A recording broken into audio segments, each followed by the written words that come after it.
Before I have people in the comments say that this generation isn't finished yet, so I shouldn't be jumping to conclusions as of yet, I get it. However, because this is the first time I felt this way about any generation, I have to ask, is it me or has this console generation been so uneventful? Like, this is the first time a new PlayStation and Xbox system got released, and for the first time ever, it feels like I'm just upgrading my PC rather than buying this brand new gaming machine that will change the way we play games. Yes, we got more frames to play with now, and yes, games load faster, but I never felt like that justifies me purchasing a $500 console in order to experience that. Don't get me wrong, there is always games that will break new ground and shake up the industry, like Baldur's Gate 3 or Alan Wake 2 did this year, as much as Elden Ring did so last year. However, I'm mainly talking about the gaming medium as a collective, using the hardware to show things we can simply not do in past consoles. Games now are faster and offer expansion, but other than that, it doesn't feel like a massive leap in game design. I will preface this by saying that we're about halfway through the generation if we go by past gen's life cycles. Usually it takes about 8 or so years until the next PlayStation or Xbox releases, so the fact that the PS5 and Series X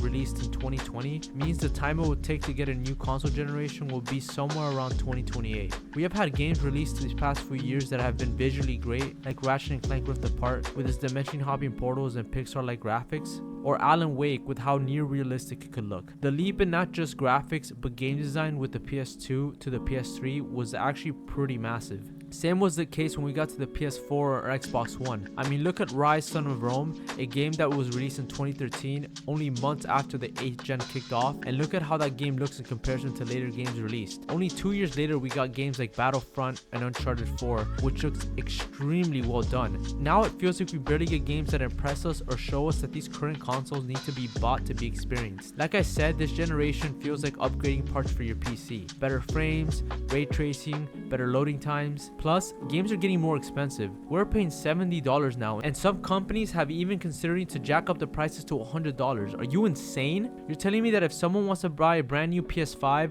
and one game, that it could potentially cost $600? At this point, going PC is the way to go. Yeah, I mean, it's more expensive up front, but after a while, you could actually be saving money, considering if you take good care of them, of course. The worst part is that games now take forever to release. Naughty Dog hasn't made a full game since 2020, and hasn't made a game not called The Last of Us since 2016.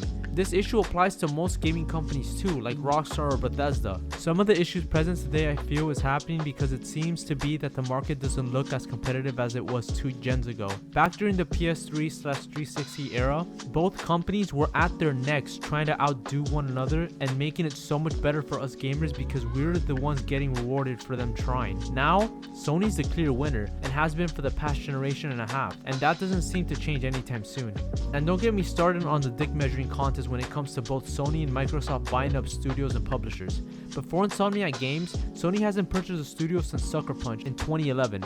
Now, they have been buying studios year after year, and this issue seems to be getting worse with Microsoft. Forget individual studios, Microsoft buys entire publishers. And for what exactly? It's not like Xbox as a console will be a thing in the future, as they could potentially just leave that market to focus on cloud gaming. I do think we're getting close to a point where graphics are just getting too realistic for their own good. As realistic as some of them are getting, they're becoming more and more expensive, and you can already tell that the industry won't be able to keep up with the amount of work that requires games to look that good, while also keeping up with the deadlines. Like, there's so much hype for ray tracing, but honestly, I don't care about it that much. Yeah, the mirrors reflect better, and sure, maybe the lighting simulates more realistically, but I'd rather take interactive smoke over that. Or better yet, how about destructible environments like that multiplayer game, The Finals, where you can use the environments around you to give yourself an advantage to win a match. We need more things like that in video games. I'll be honest, I'm just rambling, but I hope this video ages terribly and that the second half of the generation somehow manages to shut me up and show the true potential of these machines, because I still haven't seen a game that impressed me as much as that Unreal Engine demo did for me. I'm still going to remain positive, however. I just needed to get this off my chest. Let me know if you guys agree or disagree. Also, I know it's late, but Happy New Year. I kind of released this video pretty late. I'll see you guys in the next video, and yeah, thank you guys so much for watching.